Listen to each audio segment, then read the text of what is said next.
ये हमारी fourth video रहेगी फर्मेंटेशन बायोटेक पे। इसमें हमारे पास आज का टॉपिक क्या है? Preservation of microbes. The preservation of microbes is crucial for maintaining microbial strain with desirable characters such as high productivity or resistance to stress. Proper preservation ensures that these strains can be stored for future use in industrial research or clinical application without losing their viability or genetic stability. Several methods are employed for preserving microorganisms, each suited to different type of microorganism and their intended use. Preservation हम micro organism की क्यों करते हैं? मुझे एक micro organism है, मुझे अभी यूज़ नहीं करना, उसका बाद में यूज़ करना है।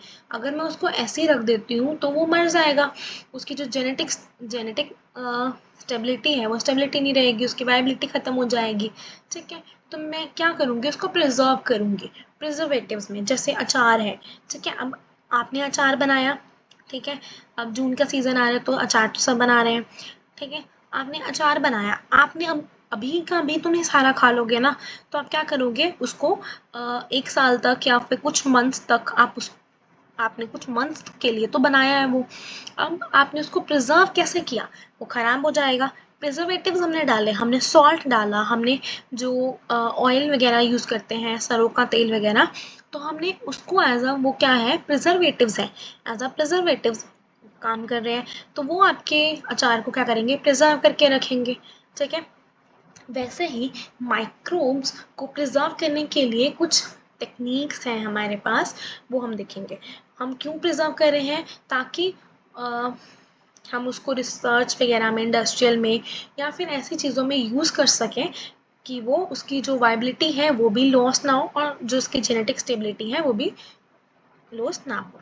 ठीक है, टाइप्स ऑफ प्रिजर्वेशन क्या है? शॉर्ट टर्म के लिए प्रिजर्व कर सकते हैं, लॉन्ग टर्म के लिए प्रिजर्व कर सकते हैं। अब आपका अचार है, ठीक है, आप उसमें नींबू वगैरह डाल लो, ठीक है, आम का अचार डाला, थोड़ा सा नींबू खट्टा वगैरह डाल लिया, ठीक है, अब वो खट्टा सा है, वो क्या होगा, शॉर्ट टर्म प्रिजर्वेशन है, वो आपका हफ्ते तक चलेगा, हफ्ते से ऊपर वो ख़राब हो जाएगा। अब आपने उसमें ऑयल डाला, ठीक है, सॉल्ट डाला अच्छी क्वांटिटी में, ताकि वो 1 साल तक चले, वो क्या है आपका लॉन्ग टर्म प्रिजर्वेशन है। Short term preservation, this is usually for keeping microbial culture for few weeks to months. ठीक है, commonly done in laboratory setting where micro organism are required for frequent use मतलब बार बार use के लिए हम करते हैं।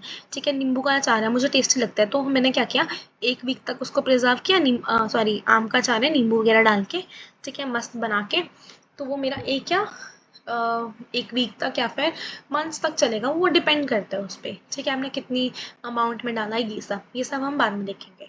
ठीक है, अब मैं क्यों डाल रही हूँ उसमें नींबू, ताकि मैं उसको फ्रीक्वेंट यूज़ कर सकूँ। और जो लॉन्ग टर्म प्रिजर्वेशन है, जब मैंने उसमें ऑयल डाल के डाला, तो मैंने उसको ब्याम में रखा, ब्याम मतलब बहुत बड़ा सा ना कंटेनर सा होता है, कांच का समथिंग टाइप। ठीक है, तो मैंने उसको ब्याम में डाला ताकि मैं उसको लॉन्ग टर्म में यूज़ कर सकूँ, मंथ्स टू ईयर्स तक। ठीक है, for maintaining microbial strain over extended period, this is used in microbial strain banks और for storage of industrial strain. ये हम रिसर्च वगैरह के लिए भी यूज़ कर सकते हैं कि ठीक है, मैंने रिसर्च कर ली, मैंने इससे एंटीबायोटिक्स बना ली, अब मैं इसको सेल कर दूँगी या फिर ऐसे स्ट्रेन बैंक्स में रख दूँगी, किसी और को रिसर्च करनी है तो वो मेरा ये कल्चर ले सकता है।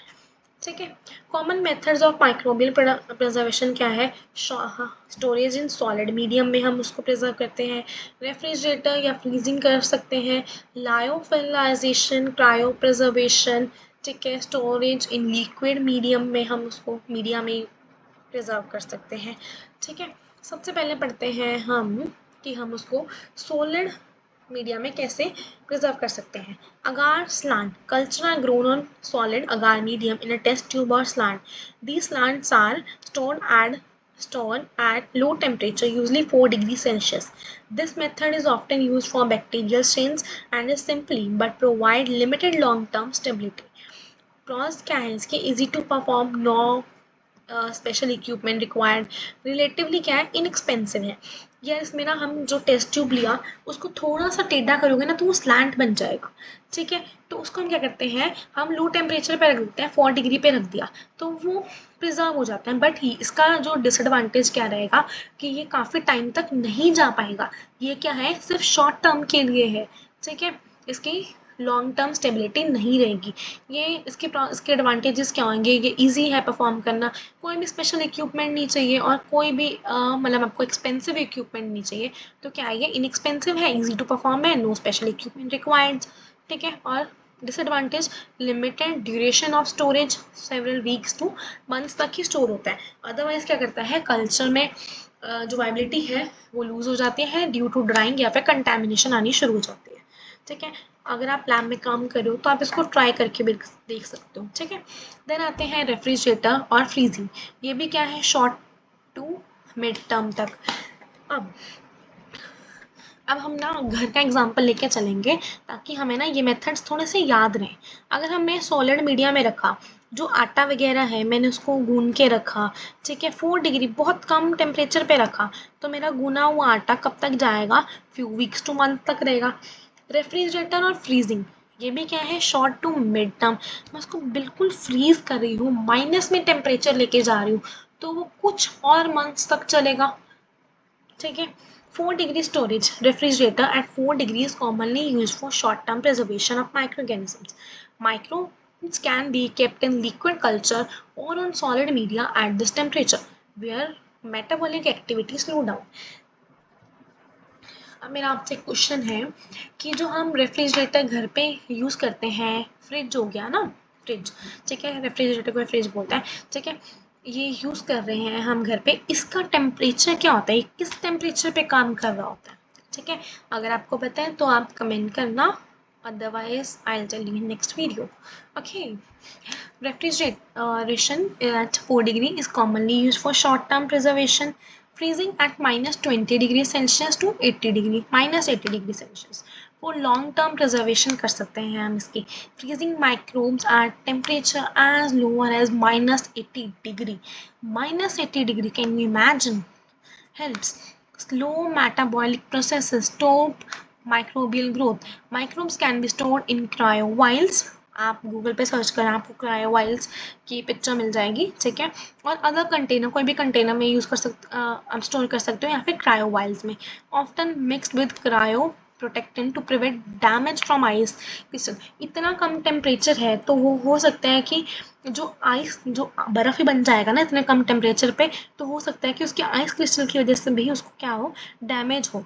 तो हम क्रायो प्रोटेक्टेंट्स यूज़ करते हैं उसमें, जैसे ग्लिसरॉल हो गया, डाइमेथाइल सल्फोक्साइड हो गया, DMSO4, ये क्या है, हमारे क्रायो प्रोटेक्टेंट्स हैं।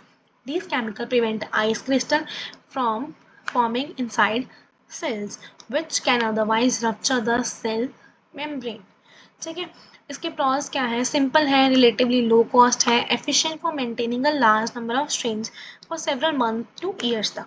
अब इसके जो डिसएडवांटेजेस हैं, ये क्या है, require access to freezers and not all strains are capable of surviving the freezing process, especially if cryoprotectant are not used. अगर हमने cryoprotectant नहीं यूज़ किया तो वो क्या है, मर जाएगा। अब कुछ ऐसे माइक्रो ऑर्गेनिजम्स भी होते हैं जो इतना हाई, इतना लो टेम्परेचर झेल ही नहीं पाते, तो वो क्या होंगे, अपने आप मर जाएंगे। देन आते हैं लायोफिलाइजेशन।